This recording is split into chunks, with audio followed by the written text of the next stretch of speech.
We're all in, the doors are shut, so we'll officially start. So I'll say welcome to everybody to our annual patient event. How many of you have been coming for more than 5 years? There's a few. How many of you have been coming for 10 years? Well, you may be amazed to know this is our 45th annual patient event. And so welcome everybody. We've got a fabulous lineup of people and I hope you have a good time. But as is our tradition, we'll start by acknowledging friends and colleagues who have left us since we last met. And before I ask you to stand in a minute's silence, I want to mention two people very important to me, or one particular. I did mention him in the KPA day, but Keith Pennington, quite a legend in the Northwest, and many of you will have known him. And though he didn't know it, he's the reason I got involved in the KPA. Gentle guy, kind guy, do anything for a patient, 30-odd years service in his KPA. So I'd like to remember him. And I'd like to remember a relatively new person, Mike Savage, who sadly passed away, who only just joined the trustees this year and would have been a fantastic trustee, but sadly passed away. So I'll ask you all to stand, please, for a minute's silence as we remember friends and colleagues who are not with us. Thank you.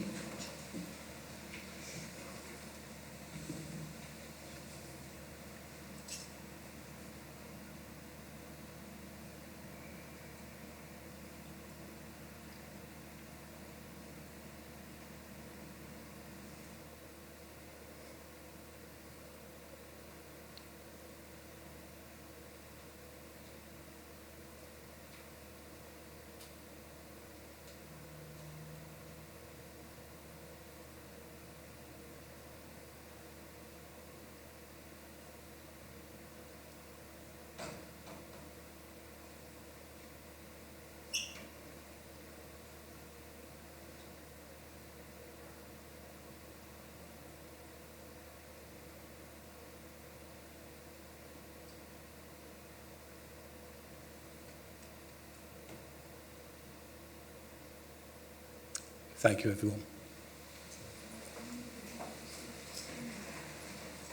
So a few admin things first. We're in a new venue and fire regulations.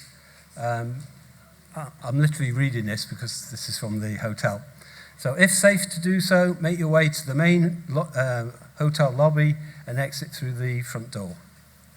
If this route is not safe or accessible, then please exit through the nearest fire exit, and there are three around the corridors. Once outside, do not re-enter the building until instructed to do so, and fire marshals wearing high-vis jackets will be on hand to assist you. And there's no test, so if there is a fire alarm, it's real. Toilets just outside, which is very handy. And there are more as you head towards reception. When you're leaving the room, can you please try to do so quietly, particularly if you're at the front, so as not to disrupt what's going on. Please ensure mobile phones are turned off, and that will be fine. So, 45 years of holding this event is quite an achievement, and it's a very unique event, where there's a huge amount of lived experience in this room and professional patient knowledge. It's truly unique to have that blend, and that knowledge is all grounded in the real world of people who are on the front line, either as a patient or delivering care. So I encourage you to mix. Ask questions, because you have the opportunity today to learn so much. Not least from our guest speakers, and I'll thank them at the end, but I'll thank them now for coming and giving their time. At this point, I would normally give a few opening remarks of sage advice about what's happening in the world, but I'll keep it very short, because you all know these are difficult times. It's difficult times as a nation in the government, it's difficult times in the NHS, stretched for resources, and it's more important than ever. And the one thing I passionately believe in is KPAs need to prosper, and we need more of them, because we are the people that truly care about patients, because we are patients. And so I'm delighted, as you heard in the council meeting, that the Federation is growing. Our KPA numbers are growing.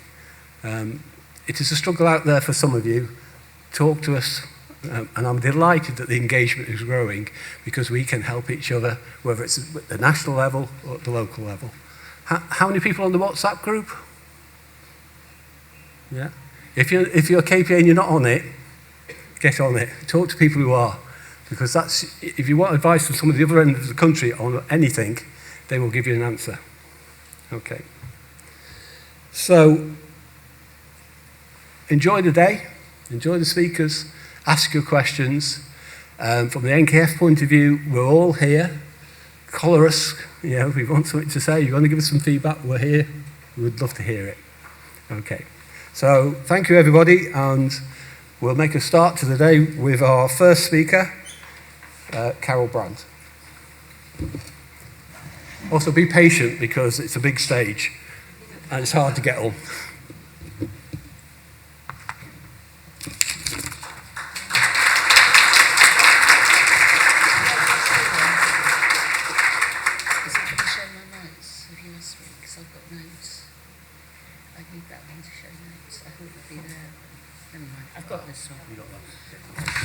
Good morning, everybody, and it's nice to be here.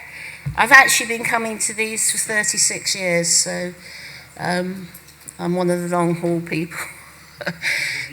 Because 39 years ago, we received the most dreadful news that our son was dying. He was 9 years old, and they said that there was nothing they could do, partly because we were actually in Hong Kong at the time. We'd been working there for a year. My husband had a 2-year contract. The children were going to school there. We thought everything was lovely.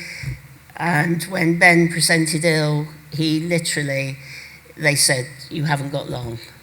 So anyway, but what I'm doing today is a thank you to all the thousands of people that most of you will have come across. Dietitians, doctors, nurses, support staff in the hospital. We actually had aeroplane people into this as well, because he had to be flown emergency from Hong Kong to here. But it's a thank you to them, our friends, family, people like you who actually gave us the strength to carry on. So, how do I change your screen? Oh, that. Thank you. Sorry, right. Okay. Next. My talk is on making the most of a transplant, mainly for the young, because Ben was so young when this happened to him. And we went from being a happy family of 6 to 2 people in hospital in this country, and the rest of them back home in Hong Kong. And it's a testament to him and to everybody else that we're standing here today, and Ben is happy and healthy. But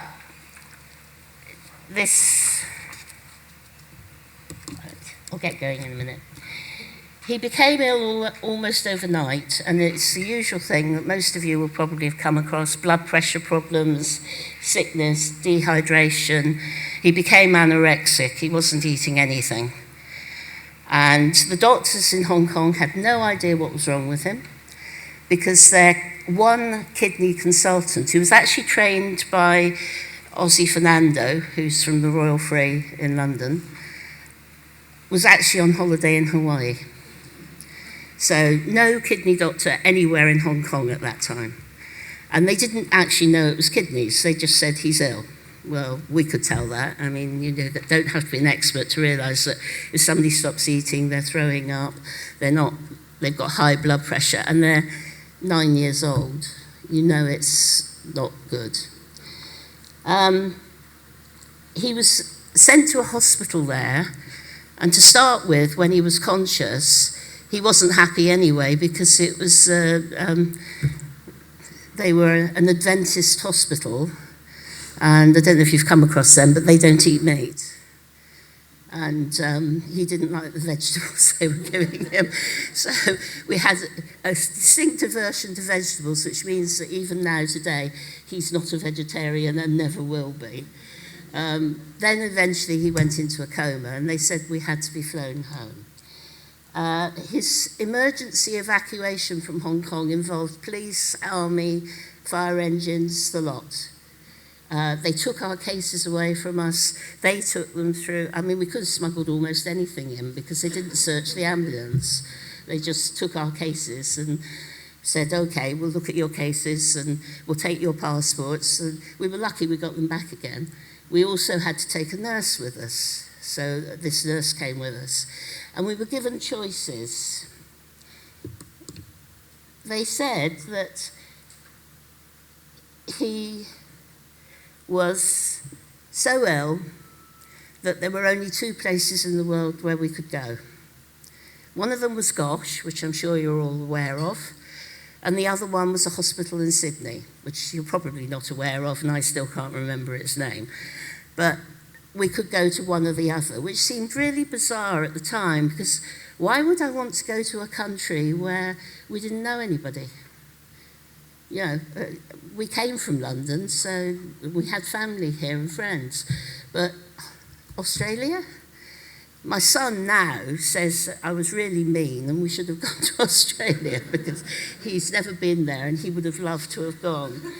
Our arrival in the UK was almost as spectacular as leaving because Britain was under a blizzard at the time. This was in 1986, and we had a blizzard in the winter. And when the plane arrived at Heathrow, Heathrow was just about to close down. And they said, sorry, we can't let you in. Just about half an hour before that, another patient on the plane had suspected peritonitis because their appendix had burst. And our poor nurse was going up and down the plane trying to deal with medical conditions that she didn't have the equipment for. And the Heathrow and the pilot said, we'll land, we're going to land.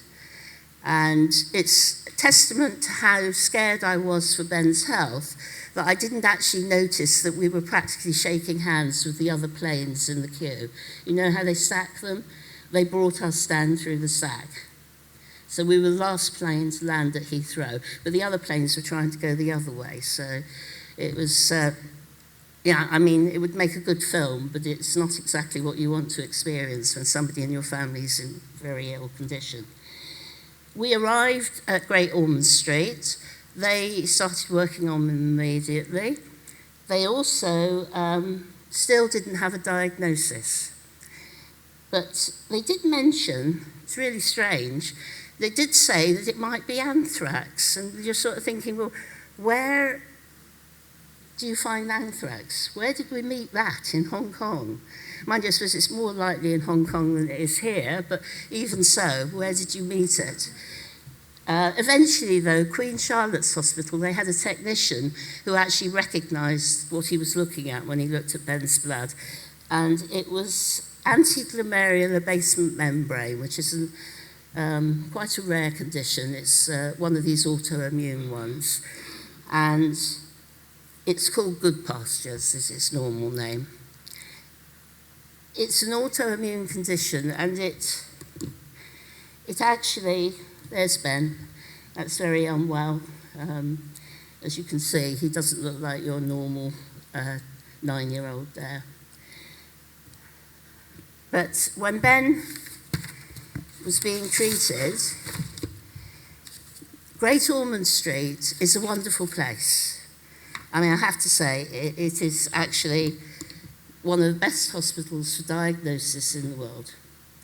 And everybody in the family and all our friends kept saying to us, you're in the right place. This is exactly where you need to be. And we thought, well, that's good, you know, we're in the right place. which was promptly followed by the consultant saying, "You're not in the right place. We diagnose, but we cannot treat this." And that's the clue with Great Ormond Street. In diagnosis, they are world class, but they can't treat everything. And Ben needed something called plasma exchange. It's called plasmapheresis, plasma exchange. What that means is they change the plasma in the body. And he had to have it done every day. And he had to have dialysis every day. That meant 2 sessions of 4 hours each. Every single day we were in Great Ormond Street. So a doctor and a nurse came from the Royal Free, said, "We've got an ambulance outside, you're coming with us." We were really panicked because I thought, well, this is the best place in the world. Why do I want to leave here? So it's almost hanging onto the door handles, sort of, please leave us alone. And they said, no, he's got to go. Because they had a machine that did both at the same time. So we went from 8 hours treatment a day to 4 hours overnight. You can imagine, from Ben's point of view, that was wonderful.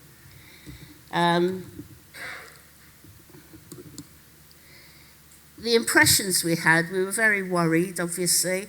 It was made worse by the fact that I had a husband 3,000 miles away, or whatever it is, who was cross that I wasn't phoning to see what every decision should be.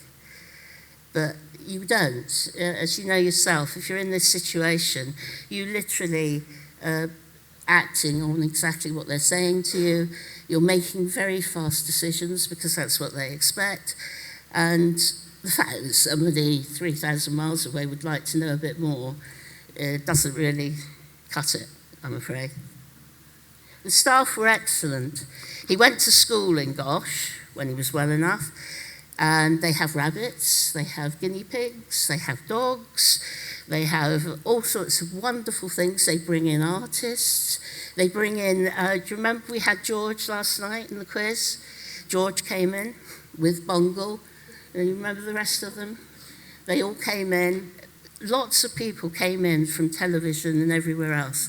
It's a wonderful place to be because for the children, there's so much for them to see and do. That's Ben at school in Gosh. Now, you can imagine the moaning.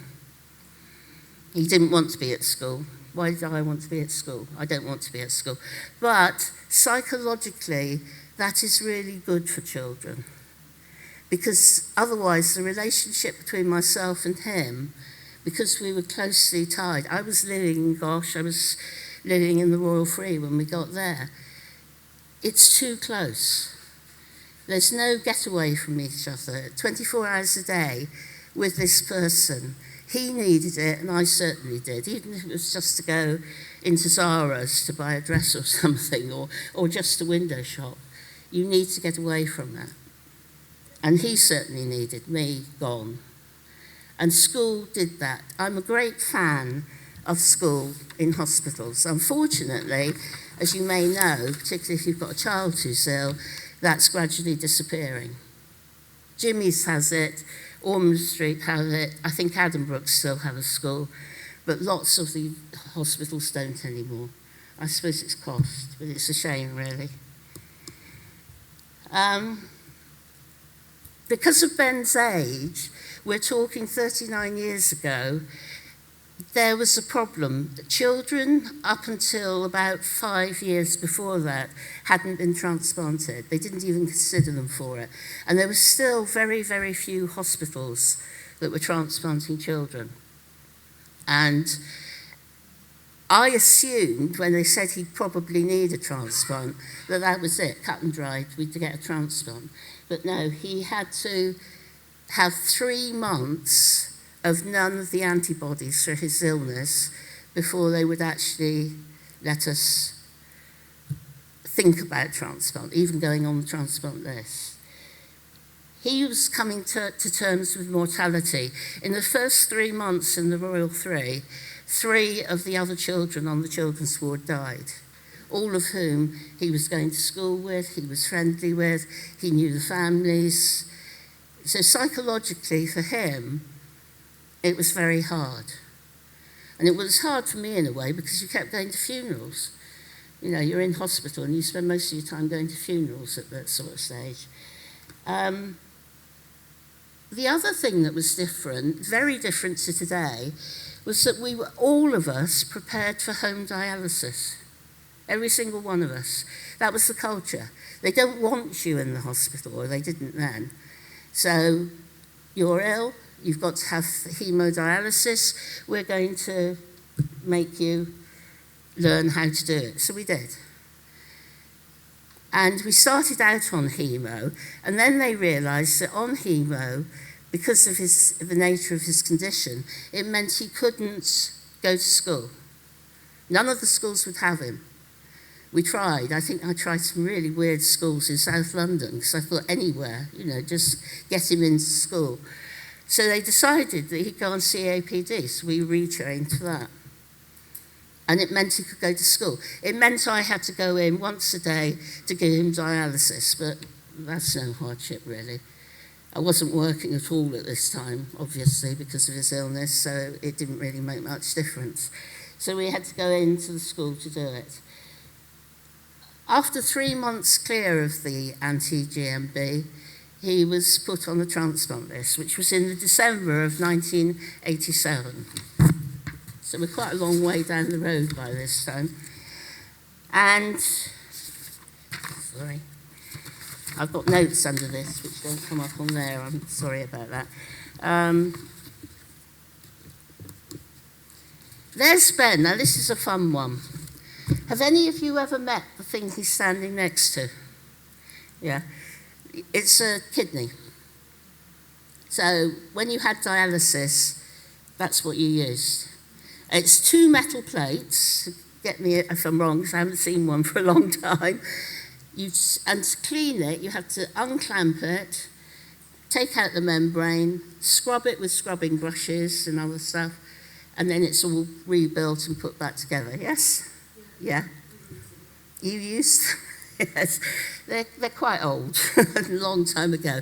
In his hand, Ben is holding a modern kidney that had just come in, which, yeah, it's about that big, which I think is bigger than the ones you use now, isn't it? I haven't seen one recently, but it was about that big.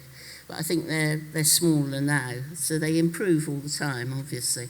But I thought that's historic. I thought you might like to see that, because you don't, very few hospitals have kept them. His first transplant was on the 16th of December, 1987. It was only 3 weeks after going onto the transplant list. So when they called us, he was at school, I was at home, and I thought, well, no, we won't get one. You know, that's silly. 3 weeks, you know, we're going to have to wait a bit longer than this. So I said, no, we won't. You know, I rang the school and said, can you get Ben ready for me to pick him up? Please don't tell him in case they ring me between me getting there and it's changed. What did the school do? They called him out of class. He told everybody he was getting a transplant. I arrived to this child who wasn't exactly thrilled, I have to say.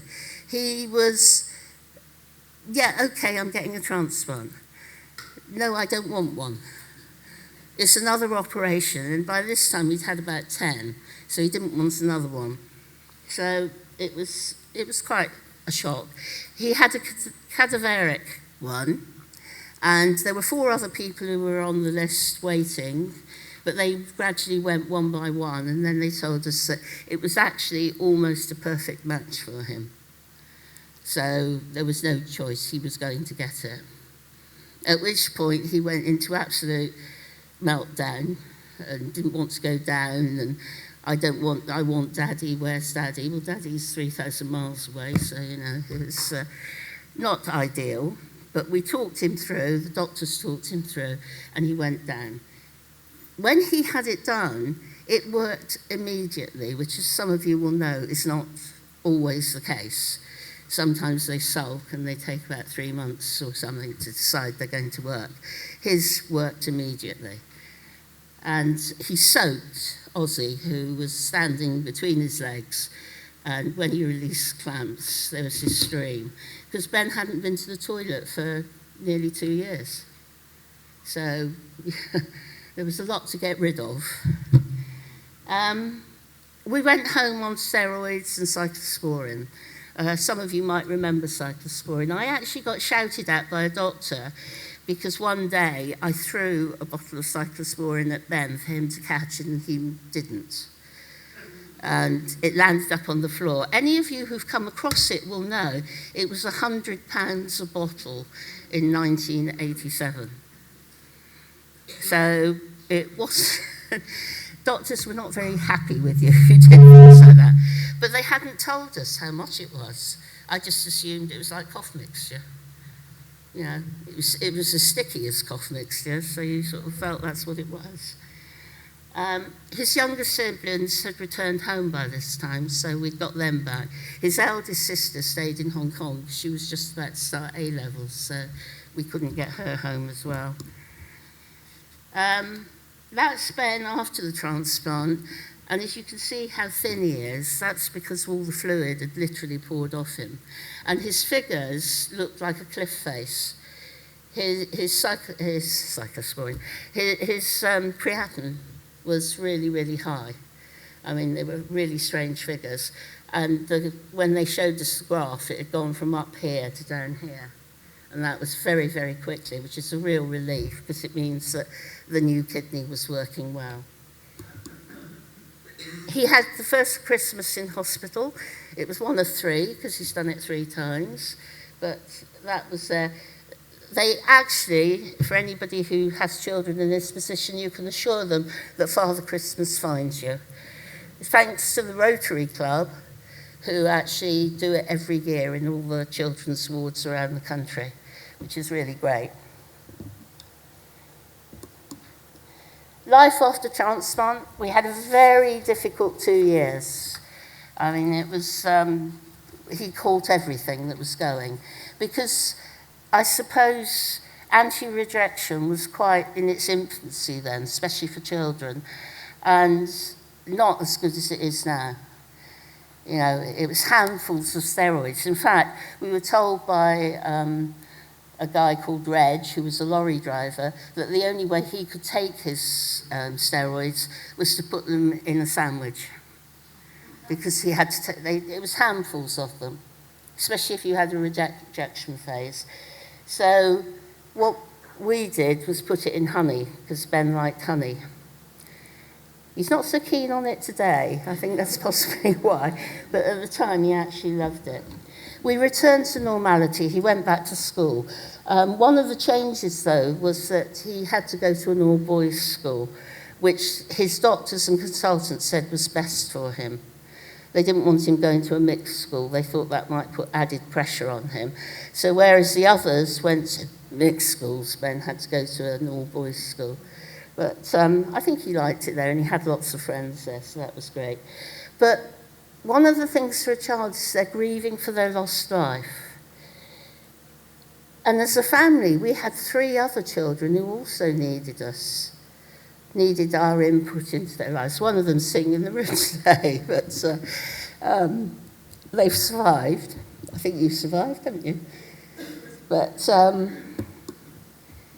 at senior school, of course, he was sports mad. And we suddenly hit another problem. None of the sporting clubs would take him. The moment you said he had a transplant, they put crucifixes all around you because they just didn't want to know. Because their insurance wouldn't cover it. I don't think that any of them ever asked their insurers. Oh, I'm running out of time here. 5 minutes, right. Okay, I've got to move a bit faster.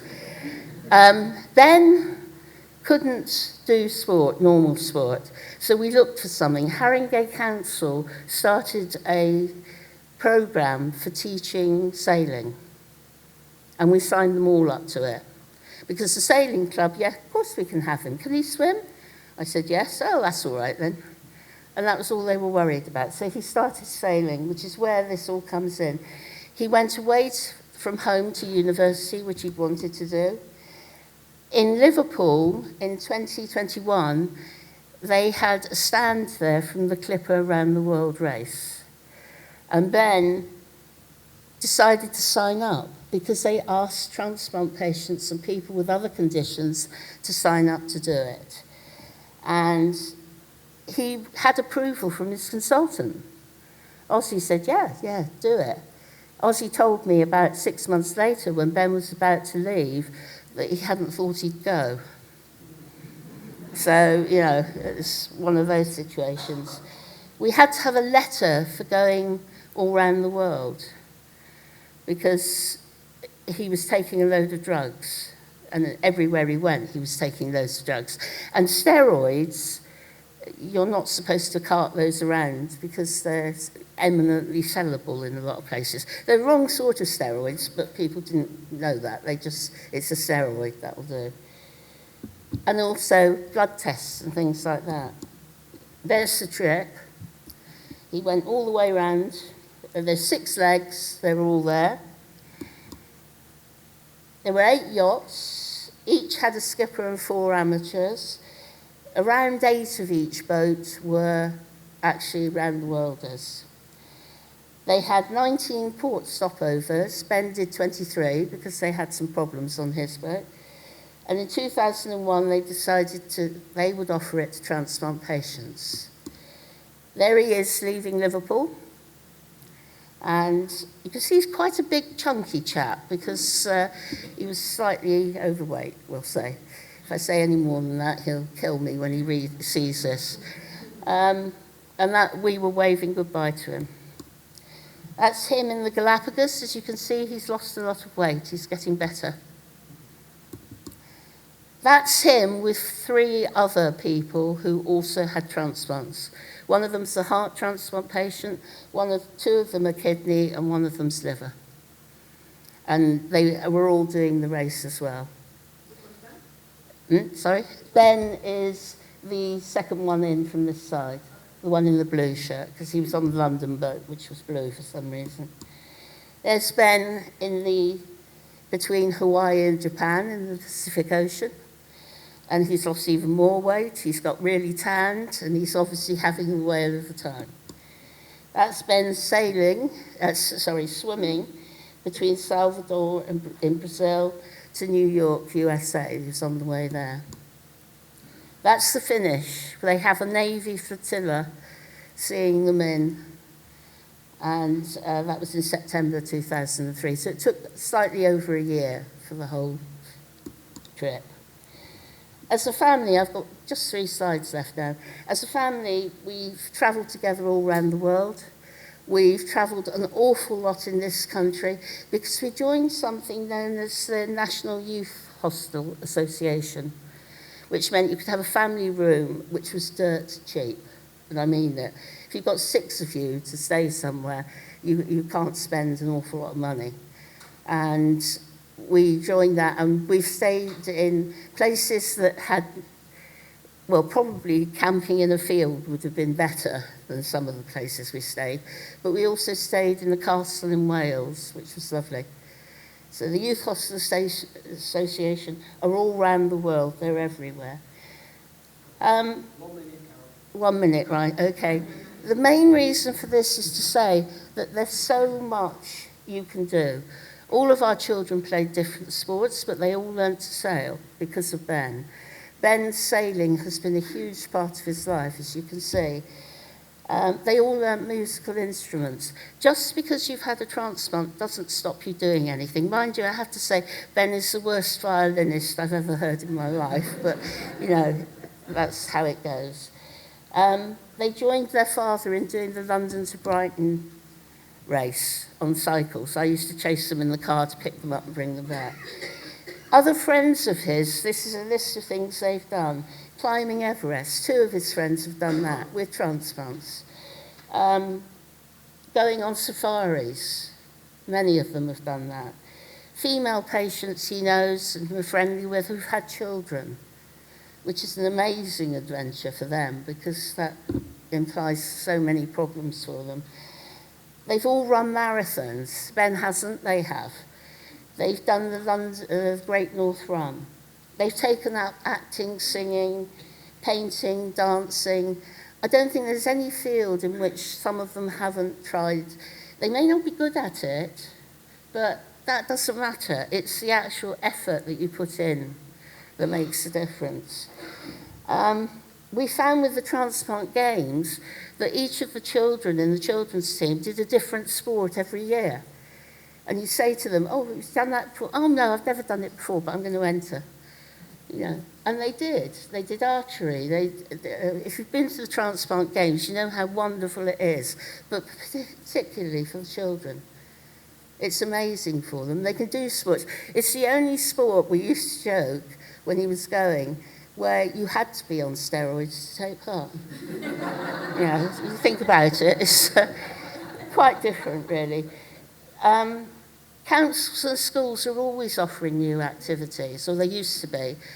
So it's ideal to look and see what they offer and what they can do. University and colleges have hundreds of clubs, each of them. And it could be chess that you're interested in. It doesn't matter. It's the doing it. And I have a quote here. I was phoned just before I came, which, the last slide, that's Ben with his sister in 2015 when she gave him her kidney because he lost his first one. And she gave him one. And he still carried on working. All right. But I'd just like to finish with a quote. I was phoned yesterday when I was coming here by one of the families who've lost their child. I mean, she was 50 when she died, but she was 10 when she started all this. And she'd had 3 transplants, and they said, could I say to you that she used to go around schools with the doctors, and her quote was that you should do more, believe in yourself, and stop making excuses. Right, thank you. Sorry, I've gone over.